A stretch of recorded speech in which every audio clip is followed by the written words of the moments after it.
ರಾಜಧಾನಿ ಬೆಂಗಳೂರಲ್ಲಿ ಚಿರತೆ ಕಾಟ ಹೆಚ್ಚಾಗ್ತಲೇ ಇದೆ. ಬನಶಂಕರಿಯಲ್ಲಿ ನಿನ್ನೆ ಸಂಜೆ ಮತ್ತೆ ಚಿರತೆ ಪ್ರತ್ಯಕ್ಷವಾಗಿದೆ. ಬನಶಂಕರಿ 6ನೇ ಹಂತದ 2ನೇ ಬ್ಲಾಕ್ನಲ್ಲಿ ಚಿರತೆ ಪ್ರತ್ಯಕ್ಷವಾಗಿದೆ. ಇದು ಒಂದು ತಿಂಗಳಲ್ಲಿ 2ನೇ ಬಾರಿ ಬನಶಂಕರಿಯಲ್ಲಿ ಚಿರತೆ ಕಾಣಿಸಿಕೊಂಡಿರುವುದು. ಸ್ಥಳದಲ್ಲಿ ರೌಂಡ್ಸ್ ಮಾಡಿ ಅರಣ್ಯ ಸಿಬ್ಬಂದಿ ವಾಪಸ್ ಆಗಿದ್ದಾರೆ. ಇಂದು ಕಗ್ಗಲಿಪುರ ಅರಣ್ಯ ಅಧಿಕಾರಿಗಳು ಕಾರ್ಯಾಚರಣೆ ನಡೆಸಲಿದ್ದಾರೆ. Hotel Management with AI.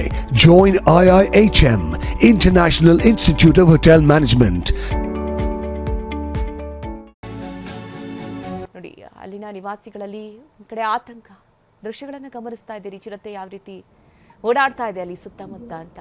ಇದು ಒಂದೇ ತಿಂಗಳಲ್ಲಿ 2ನೇ ಬಾರಿಗೆ ಕಾಣಿಸ್ಕೊಂಡಿರೋದು ಚಿರತೆ. ಹೀಗಾಗಿ ಅಲ್ಲಿ ಓಡಾಡುವಂಥವರಿಗೆ, ಅಲ್ಲಿದ್ದಂಥವರಿಗೆ ಒಂದು ರೀತಿಯ ಆತಂಕ, ಯಾವ ಕ್ಷಣದಲ್ಲಿ ಏನಾಗುತ್ತೆ ಅನ್ನುವಂತಹ ಭಯ ಕಾಡ್ತಾ ಇದೆ. ಈ ಬಗ್ಗೆ ಅರಣ್ಯ ಅಧಿಕಾರಿಗಳಿಗೆ ಮಾಹಿತಿಯನ್ನು ಕೊಟ್ಟಿದ್ದಾರೆ. ಆದರೆ ಅರಣ್ಯ ಅಧಿಕಾರಿಗಳು ಬಂದು ಒಂದು ರೌಂಡ್ಸ್ ಹಾಕಿ ಹೋಗಿದ್ದಾರಂತೆ. ಇವತ್ತು ಕಾರ್ಯಾಚರಣೆ ನಡೆಸೋ ಬಗ್ಗೆಯೂ ಕೂಡ ಮಾಹಿತಿ ಇದೆ. ಚಿರತೆಯನ್ನ ಸೆರೆ ಹಿಡಿಯುವಲ್ಲಿ ಅಧಿಕಾರಿಗಳ ಪ್ರಯತ್ನ, ಕಾರ್ಯಾಚರಣೆ ಇವತ್ತು ನಡೆಯುತ್ತೆ. ಆದರೆ ಪದೇ ಪದೇ ಈ ರೀತಿ ಚಿರತೆ ಕಾಣಿಸ್ಕೊಳ್ತಾ ಇರೋದು ಅಲ್ಲಿನ ನಿವಾಸಿಗಳಲ್ಲಿ ಆತಂಕ ಅಂತೂ ಇದ್ದೇ ಇದೆ. ಯಾಕಂದರೆ ಚಿಕ್ಕ ಚಿಕ್ಕ ಮಕ್ಕಳು ಇರ್ತಾರೆ, ವೃದ್ಧರಿರ್ತಾರೆ, ಯಾರೇ ಇದ್ರೂ ಕೂಡ ಒಮ್ಮೆಲೆಗೆ ಈ ಚಿರತೆ ಬರುತ್ತೆ, ಅಟ್ಯಾಕ್ ಮಾಡುತ್ತೆ. ಏನಾದರೂ ಒಂದು ಹೆಚ್ಚು ಕಡಿಮೆ ಆದರೆ ಏನು ಕತೆ? ಹೀಗಾಗಿ ಆತಂಕದಲ್ಲೇ ಜೀವನ ಸಾಗಿಸಬೇಕಾದಂತಹ ಪರಿಸ್ಥಿತಿ ಇದೆ.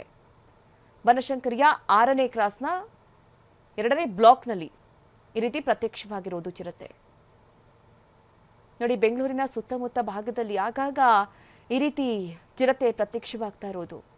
ಒಂದು ಕಡೆ ಬೆಂಗಳೂರೇನೋ ಬೆಳೀತಾ ಇದೆ, ಸುತ್ತಮುತ್ತ ಪ್ರದೇಶಗಳನ್ನು ಆವರಿಸ್ಕೊಳ್ತಾ ಇದೆ. ಆದರೆ ಈ ಕಾಡು ಪ್ರಾಣಿಗಳು ಆಗಾಗ ಅಲ್ಲಲ್ಲಿ ಕಾಣಿಸ್ಕೊಳ್ತಾ ಇರೋದು ನಿವಾಸಿಗಳಲ್ಲಿ, ಸ್ಥಳೀಯರಲ್ಲಿ, ಅಲ್ಲಿ ಓಡಾಡುವಂಥವರಿಗೆ ಇದು ಆತಂಕದ ವಾತಾವರಣ.